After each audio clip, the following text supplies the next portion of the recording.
अपने मेहमानों से आपको मिलवा देते हैं। हमारे साथ हैं प्रदीप भंडारी, बीजेपी के प्रवक्ता, प्रोफेसर कपिल कुमार हैं, पॉलिटिकल एनालिस्ट विनोद बंसल, विश्व हिंदू परिषद के प्रवक्ता, विवेक श्रीवास्तव हमारे साथ मौजूद हैं, लेफ्ट के नेता हैं, भुवन जोशी हमारे साथ जुड़ रहे हैं, समाजवादी पार्टी के प्रवक्ता हैं, नाजिम खान पॉलिटिकल एनालिस्ट थोड़ी देर में हमें ज्वाइन करने वाले हैं, और नूर अहमद अजहरी इस्लामिक स्कॉलर हमारे साथ जुड़ चुके हैं। सबसे पहले मैं प्रदीप भंडारी जी आप ही से शुरुआत करना चाहूंगा। ज्योति को लेकर सोशल मीडिया में एक अलग किस्म की बहस चल रही है। कोई ये पूछ रहा है कि एक हिंदू लड़की ज्योति मल्होत्रा जो एक यूट्यूबर है वो पाकिस्तान के लिए जासूसी करती हुई पकड़ी गई है, अब धर्म नहीं पूछोगे। कोई ये कह रहा है कि ज्योति मल्होत्रा पाकिस्तानी जासूस निकली, ज्योति मल्होत्रा कोई मुसलमान नहीं हिंदू लड़की है, हिम्मत है तो जवाब दो। तो ये आतंक और आतंकियों का और देश के गद्दारों का ये धर्म और मजहब कब से होने लगा? देखिए वही ये गद्दार है जो पाकिस्तान का नैरेटिव फैला रहे हैं। भाई पकड़ा तो अरमान भी गया है, पकड़ा तो यामीन भी गया है, परंतु उसके बारे में तो ये नहीं कह रहे। देखिए सभी वो लोग हैं जिनका मकसद सिर्फ और सिर्फ हिंदुस्तान की सेना के मनोबल को कम करना है।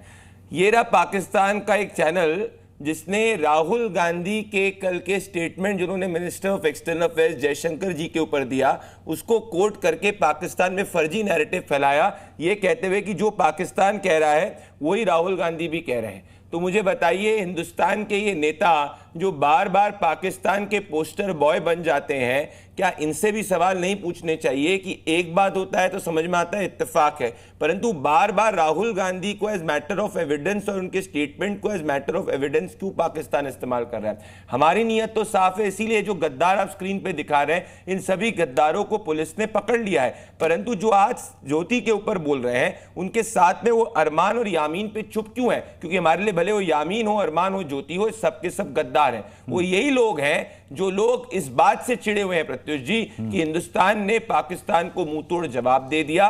इसीलिए जब ऑल पार्टी डेलीगेशन भी जाता है तो इनके खुद के नेता को जब चुना जाता है शशि थरूर को, इसमें वो चिढ़ जाते हैं और 4 ऐसे लोगों का नॉमिनेशन करते हैं जिनने पूर्व में या तो पाकिस्तान के जिंदाबाद के नारे लगाए थे या जिनके एलिगेशंस पाकिस्तान की एनजीओ के साथ में फंडिंग लेने के। पर आज का दिन बहुत इंपॉर्टेंट है क्योंकि आज ही के लेकिन प्रदीप जी सोशल मीडिया पर जो बातें चल रही हैं उसमें बीजेपी और हिंदूवादी संगठन टारगेट पर है। ये कह रहे हैं कि इनको जवाब देना चाहिए जो आतंकवाद का धर्म और मजहब ढूंढ लेते हैं। देखिए पहलगाम में सब जानते हैं कि आतंकवादियों ने धर्म पूछकर मारा और हिंदुओं को यह बोला गया कि क्या तुम हिंदू हो, तो उनको गोली मारी और कहा जाके मोदी को बता देना। उन्होंने मोदी जी को बताया और आतंक के ठिकानों को मुंह तोड़ जवाब दिया। आसिफ मुनी जब जगुलर वेन की बात करता है, 2 नेशन थियरी की बात करता है, तो ठीक वही बात करता है जैसे ये लोग बात करते हैं। हम तो नहीं कह रहे, हम तो तथ्य कह रहे हैं। हम तो कह रहे हैं जब विक्टिम हिंदू होता है तो सेक्युलरिज्म की बात करने वाले लोग क्यों नहीं कहते कि विक्टिम हिंदू होता है? उस वक्त तो वो कह देते नहीं नहीं नहीं भाई हिंदू की मत बात करो, कम्युनल है। हमारी पीड़ा इस बात से, सेक्युलरिज्म असली ये होता है कि भले हिंदू है मुसलमान हो, विक्टिम है तो विक्टिम के साथ खड़े रहो। हम विक्टिम के साथ क्या ये कहेंगे कि अगर जो देखिए ज्योति गद्दार है हम कह रहे हैं, पर क्या ये कहेंगे कि यामीन और अरमान भी गद्दार है? बताइए। बहुत अच्छी बात है, आज इतनी खुशी का दिन है मेरे लिए कि बीजेपी का नैरेटिव बदल गया।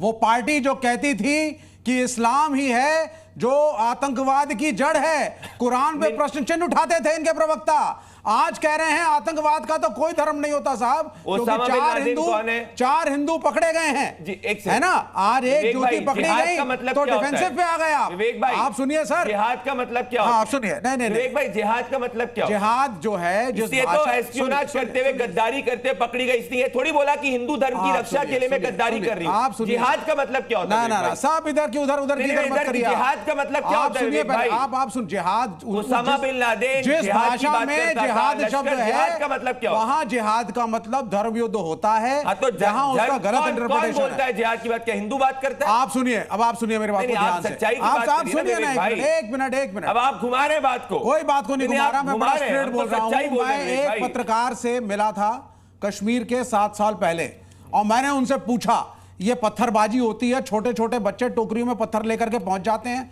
फौज पे, कभी पुलिस पे, कभी कुछ, ये है क्या सर? क्या ये वाकई हिंदुस्तान के खिलाफ है? तो उन्होंने कहा 10% शायद हो सकते हैं, 90% की तो इकोनॉमिक मजबूरी है। रात को लोग आते हैं, कहते हैं 3-3 हजार रुपया मिलेगा। सुनिए 3-3 हजार रुपया मिलेगा, जाओ जाकर के सुबह एक टोकरी ले आओ, पत्थर बरसा देना। यहाँ ये ज्योति जिसने ये किया है इकोनॉमिक कारणों से किया है। विवेक भाई आतंकवाद डजंट डिपेंड ऑन रिलीजन। विवेक जी, आपने भी कहा ना कि इकोनॉमिक कारणों से किया है। बिल्कुल। तो इस देश में कई लोग मुफलिसी में रहते हैं, तो क्या सबके सब गद्दार बन जाए? बिल्कुल गलत है, नहीं करना चाहिए।